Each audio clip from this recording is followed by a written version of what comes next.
ধনী হওয়া আপনার ভাগ্য, দক্ষতা, সময় আর ধৈর্যের উপর নির্ভর করে। একবার ধনী হতে জানলে আপনি আপনার ব্যবসা বা চাকরিতে উপার্জন করা অর্থ সঠিক উপায়ে বিনিয়োগ করে অপ্রয়োজনীয় খরচ কমিয়ে এবং সঞ্চয় করে একটি শক্তিশালী আর্থিক ক্যারিয়ার বা ভবিষ্যৎ গড়তে পারবেন। ধনী হওয়া এত সহজ নয়। ধনী হতে হলে অনেক পরিশ্রম করতে হয়। আপনার লক্ষ্য অর্জন করতে আপনাকে কঠোর পরিশ্রম করতে হবে। ধনী হওয়ার জন্য আপনাকে কয়েকটা জিনিস একত্রিত করতে হবে, যেমন ধরুন বুদ্ধিমত্তা, যোগাযোগ দক্ষতা, শৃঙ্খলা আর আত্মনিয়ন্ত্রণ, একাগ্রতা, বিশ্লেষণ এবং বর্তমানকে গ্রহণ করার এবং ভবিষ্যতের কথা চিন্তা করার মানসিকতা। এখানে কিছু গুরুত্বপূর্ণ টিপস রয়েছে যার মাধ্যমে আপনি ধনী হতে পারেন। ধনী হওয়ার কৌশল জানা থাকলে আর সঠিক সিদ্ধান্ত গ্রহণ করলে আপনার আর্থিক অবস্থার উন্নতি করা অসম্ভব নয়। জ্ঞান অর্জনে বিনিয়োগ করবেন। জ্ঞান এমন একটা জিনিস যার দ্বারা আমরা যে কোনো সমস্যা থেকে বেরিয়ে আসতে পারি বা সমস্যার সমাধান করতে পারি। আপনার যদি ভালো জ্ঞান থাকে তবে আপনি উপার্জন এবং অর্থ সঞ্চয় করতে পারেন। টাকা বাঁচাতে না জানলে আমাদের হাতে যে টাকা আসে তা শীঘ্রই চলে যাবে।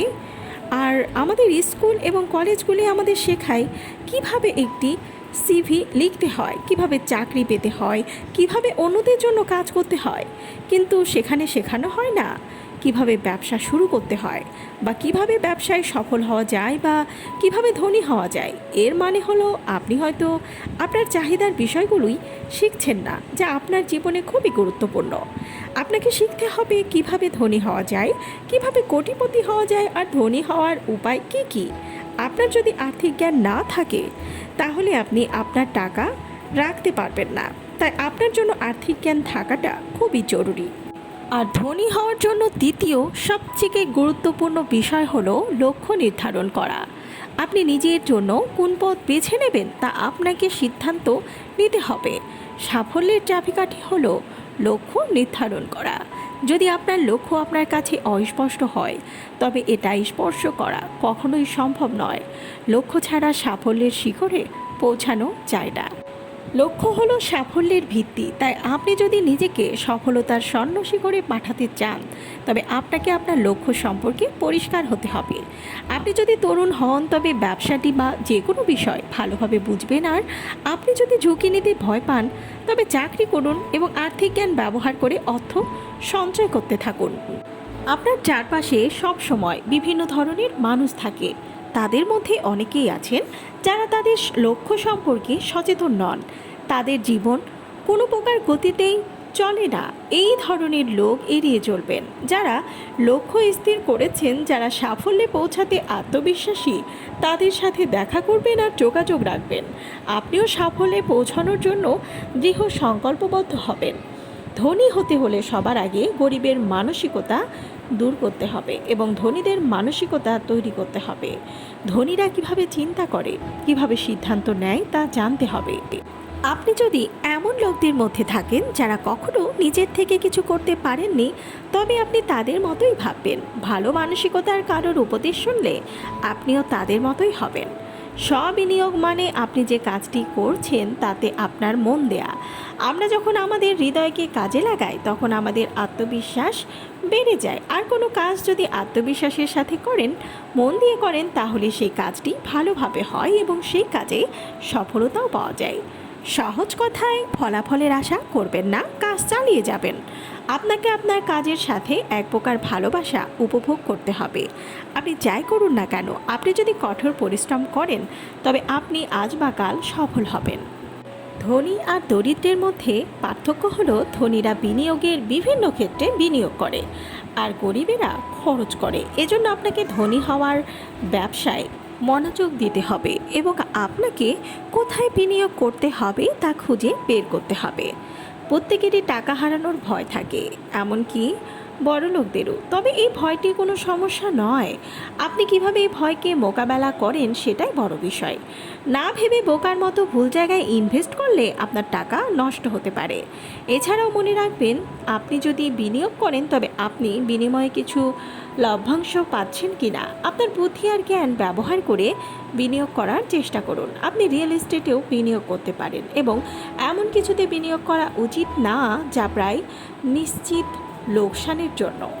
প্রকৃতপক্ষে আমরা এমন একটা সমাজে বাস করি যেখানে সঞ্চয়ের থেকে ব্যয় বেশি গুরুত্বপূর্ণ। ধনী হওয়ার জন্য আপনি কত টাকা উপার্জন করেন তা গুরুত্বপূর্ণ নয়, তবে আপনি কত টাকা রাখবেন বা সঞ্চয় করবেন সেটাই বড় কথা। এটা নির্ধারণ করবে আপনি ধনী কিনা। এবং যদি আপনার ব্যয়ের ওপর আপনার নিয়ন্ত্রণ না থাকে তাহলে ধনী হতে শেখা কাজ করবে না। তাই জেনে নিন কিভাবে খরচ কমাতে হয় আর বুদ্ধিমানের সাথে খরচ করতে হয়। আপনি যদি একজন কর্মচারী হন তবে আপনি সময় মতো একটি ছোট ব্যবসা শুরু করতে পারেন। অনেকেই কাজ করে টাকা রোজগার করতে চায়, কিন্তু অল্প বয়সে বেশি টাকা রোজগার করা সম্ভব হয় না। আর চাকরি করলে চাকরিতে তেমন আয় হয় না। শুধু চাকরির আশায় ধনী হওয়া যাবে বলে ভাববেন না। আপনি যদি চাকরি করতে বসেন তবে আপনার টাকা কখনোই বাড়বে না, আর টাকার পরিমাণ না বাড়িয়ে ধনী হওয়াও সম্ভব নয়। তাই কাজ ছাড়া অন্য কিছু করুন। একটা ছোট ব্যবসা শুরু করার চেষ্টা করুন, আর সেই ব্যবসা অবশ্যই পরিকল্পিত হতে হবে। এটা আপনার একদম বড় বা শেষ ব্যবসা নয় যা আপনাকে ভালো ফলাফল দেবে। তবে ধৈর্য ধরে ব্যবসায় বিনিয়োগ করুন, আপনি অবশ্যই সফল হবেন। অতিরিক্ত আর অপ্রয়োজনীয় জিনিস কেনার অভ্যাস বাদ দিন। অনেকেই দামি মোবাইল বা অন্যান্য অনেক কিছুর প্রতি অনুরাগী, তবে আপনি এতে কিছুটা আপোষও করতে পারেন, কারণ ধনী ব্যক্তিরা অর্থ অপচয় করেন না। পরিবর্তে তারা অর্থ সঞ্চয় করে এবং তাদের যা প্রয়োজন তা বিনিয়োগ করে, আর শেষ পর্যন্ত পরিমাণ দ্বিগুণ হয়। আর ধনী হতে হলে এই গুণের প্রতি সচেতন থাকা জরুরি। তাই এখন এই অকেজো জিনিস ত্যাগ করবেন, আর সামান্য পরিশ্রমে আপনার ভবিষ্যৎ সুন্দর হবে। সঞ্চয় আপনার জীবনে খুবই গুরুত্বপূর্ণ ভূমিকা পালন করবে। সঞ্চয় করার অভ্যাস করুন, খুব কম সময়ে ধনী হতে পারবেন।